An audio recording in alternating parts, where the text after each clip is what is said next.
xoa bóp, bấm huyệt làm da mặt khỏe đẹp, phòng và trị mụn trứng cá.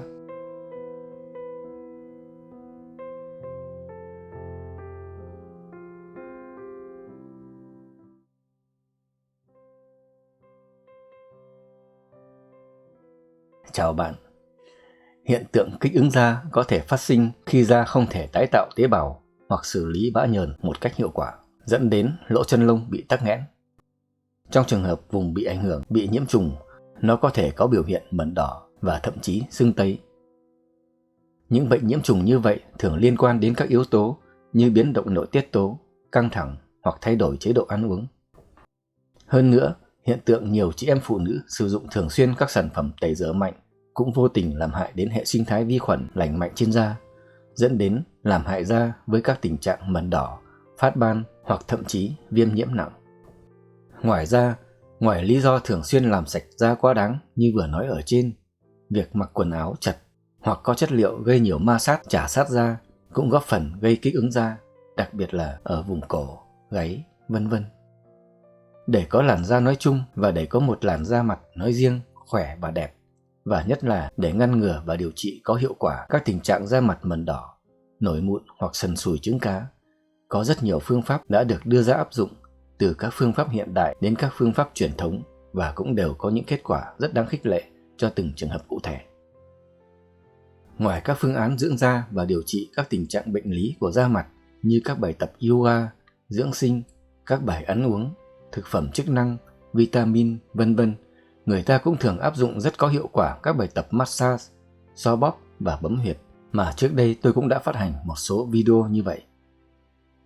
Hôm nay, để tiếp tục đề cập đến chủ đề này, tôi xin tặng quý bạn thêm một lựa chọn nữa. Đây là một bài tập xoa bóp bấm huyệt đơn giản. Hy vọng rằng qua đó bạn sẽ có thêm một phương tiện hữu ích và hiệu quả nữa để góp phần làm cho gương mặt luôn luôn tươi sáng, rạng ngời, đầy sinh lực và ngăn ngừa hiệu quả các tình trạng da rẻ, trùng nhão, sập sệ, mẩn ngứa, viêm sưng hoặc sần sùi trứng cá. Để việc thực hành có hiệu quả, tránh mất thời gian vô ích nếu thực hành không đúng cách, xin mời bạn chú ý theo dõi và cùng thực hành với tôi. Để thực hành tốt bài tập này, chúng ta sẽ phải xác định đúng và tác động đúng cách các huyệt quan trọng sau. Huyệt hạ quan, huyệt nghinh hương, huyệt ấn đường, huyệt đầu duy và huyệt khúc chỉ.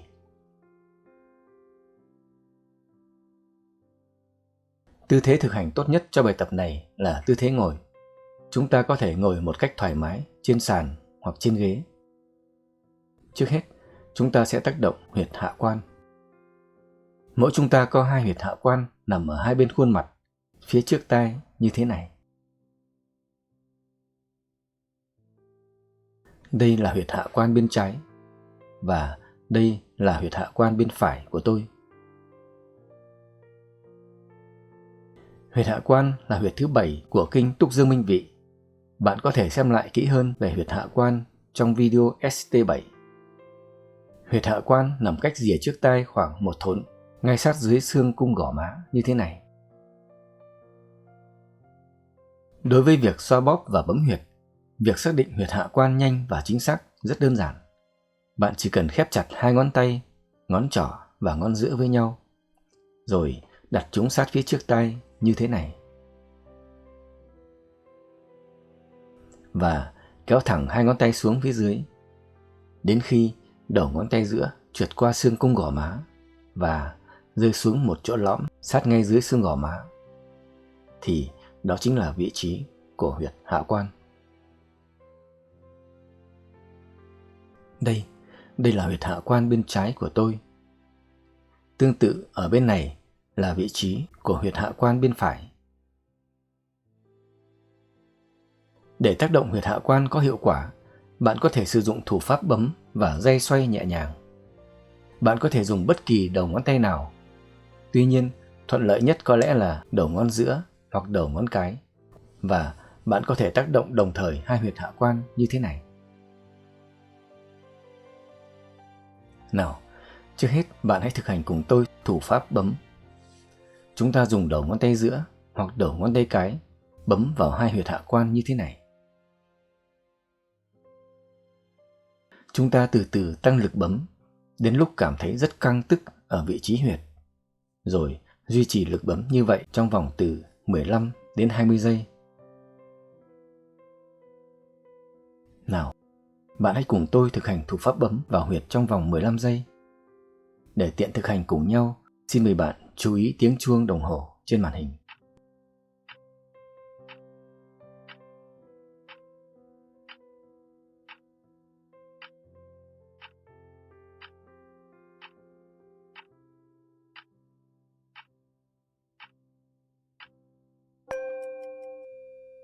Rồi chúng ta ngay lập tức sử dụng cùng các đầu ngón tay ấy, day xoay tròn vào vị trí huyệt vừa được bấm, cũng trong vòng khoảng 15 giây.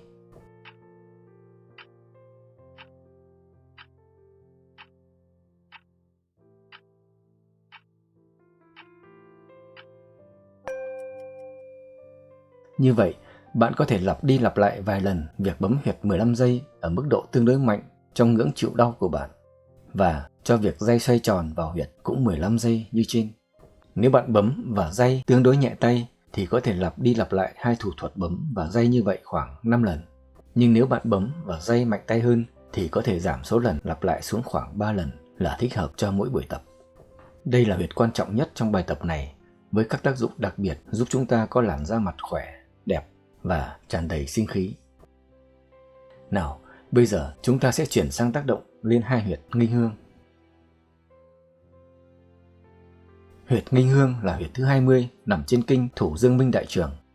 Bạn có thể xem lại huyệt nghinh hương trong video LI20. Đây là hai huyệt nghinh hương của tôi. Huyệt nghinh hương nằm trên hai cánh mũi, là giao điểm giữa đường ngang chân mũi với rãnh mũi má. Để bấm và day huyệt nghinh hương, bạn có thể sử dụng đầu ngón tay trỏ hoặc ngón tay giữa như thế này.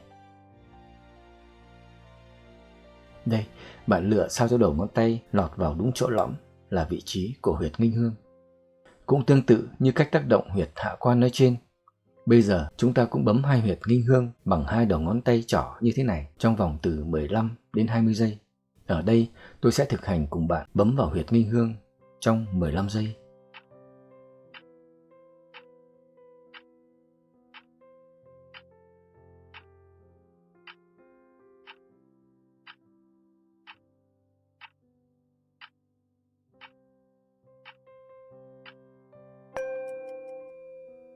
Và chúng ta vẫn sử dụng hai đầu ngón tay trỏ day vào hai huyệt cũng trong vòng 15 giây, và chúng ta sẽ theo tiếng chuông đồng hồ. Vì vị trí của huyệt nghinh hương nằm trong rãnh hẹp nên chúng ta day bằng thủ pháp day đầu ngón tay như thế này. Ta day vào huyệt nhưng đầu ngón tay vẫn luôn luôn nằm trong cái rãnh xương này. Việc kết hợp bấm và day huyệt nghinh hương như thế này có tác dụng đặc biệt ngăn ngừa và giảm bớt các tình trạng viêm nhiễm, gây nên các tình trạng thâm sùi, nhất là ở mũi và chân mũi. Chúng ta có thể lặp đi lặp lại chu kỳ bấm 15 giây với day 15 giây như vậy từ 3 đến 5 lần cho mỗi buổi tập là thích hợp. Nào, huyệt thứ 3 của bài tập hôm nay chính là huyệt ấn đường. Huyệt ấn đường là huyệt ngoài kinh. Bạn có thể xem lại huyệt ấn đường trong video EM2, hoặc cũng có thể có ký hiệu quốc tế khác là EXHN3. Đây là huyệt ấn đường của tôi. Nó nằm giữa hai hàng lông mày của tôi như thế này.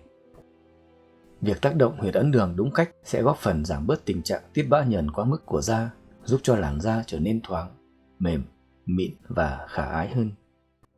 Vì mỗi chúng ta chỉ có một huyệt ấn đường, và vì nó nằm ở vị trí này nên chúng ta cũng rất dễ dàng tác động vào huyệt bằng cách sử dụng một đầu ngón tay như ngón cái, ngón trỏ hay ngón giữa đều được, cùng với các thủ pháp bấm và day như trên đối với huyệt hạ quan. Chúng ta trước hết bấm vào huyệt ấn đường trong thời gian khoảng 15 giây. Lực bấm tương đối mạnh, đủ gây nên cảm giác đau trong ngưỡng chịu đau của bạn. Bạn có thể hơi cúi đầu xuống và tì trán vào đầu ngón tay thông qua huyệt ấn đường như thế này. sẽ đỡ mỏi mệt hơn. Nào, bây giờ chúng ta chuyển ngay sang thủ pháp day xoay tròn đầu ngón tay như thế này, cũng trong vòng khoảng 15 giây. Nếu lần này bạn xoay đầu ngón tay theo hướng này, thì lần sau bạn hãy đổi theo hướng xoay ngược lại.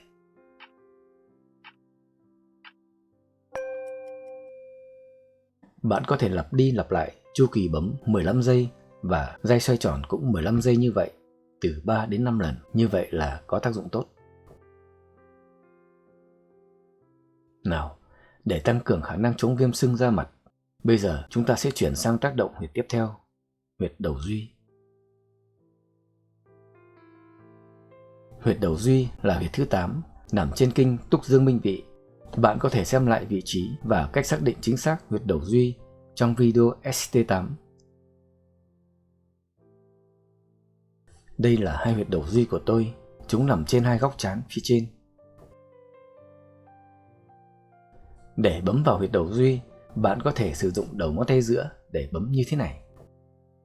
Lực bấm lên huyệt cũng tương đối mạnh, đủ gây nên cảm giác đau ê nhức. Đau nhưng là cái đau tích cực và trong khả năng chịu đựng đầy hưng phấn của bạn.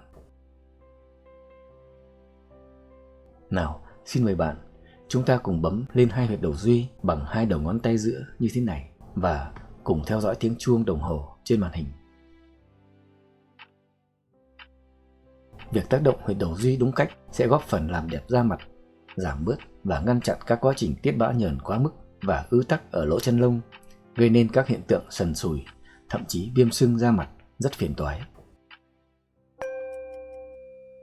Rồi, bây giờ chúng ta vẫn sử dụng hai đầu ngón tay giữa, day xoay tròn lên hai huyệt vừa được bấm. Day liên tục cũng trong vòng khoảng 15 giây.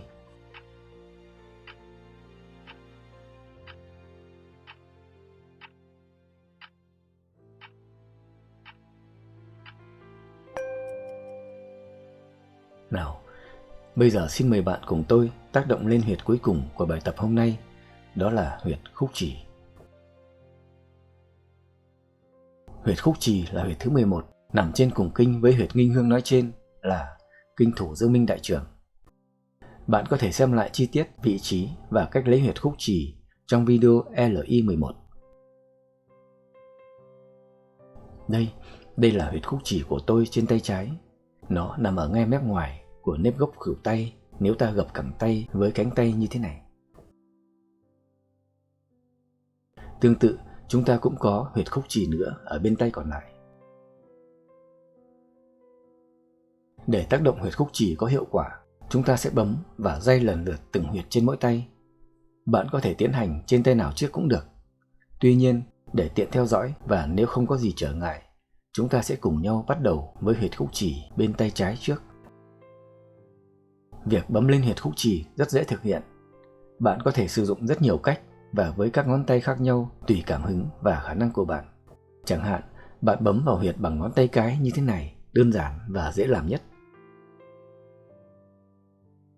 Ngoài ra, bạn cũng có thể dùng đầu ngón tay trỏ hoặc ngón tay giữa nhấn thẳng vào huyệt khúc chì như thế này, cũng rất khả dĩ và cũng rất thú vị. Lực bấm ở đây là tương đối mạnh và có thể mạnh hơn so với bấm các huyệt ở trên đầu mặt vừa rồi, miễn là trong ngưỡng chịu đau của chính bạn. Thời gian bấm liên tục như vậy trong vòng khoảng từ 15 đến 30 giây. Ở đây chúng ta sẽ cùng nhau thực hành bấm huyệt khúc chì trong khoảng 15 giây. Việc tác động lên huyệt khúc chì đúng cách sẽ có tác dụng rất mạnh làm đẹp da mặt, ngăn chặn các tình trạng viêm sưng, đặc biệt là các tình trạng nổi mụn đỏ giống như phát ban trên mặt.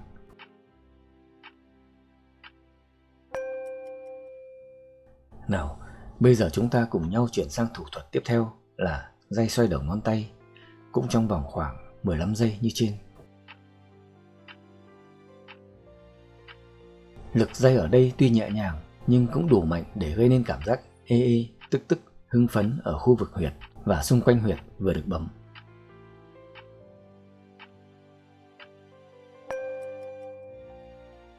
Bạn có thể lặp đi lặp lại chu kỳ bấm 15 giây rồi day 15 giây như vậy từ 3 đến 5 lần là thích hợp cho mỗi buổi tập.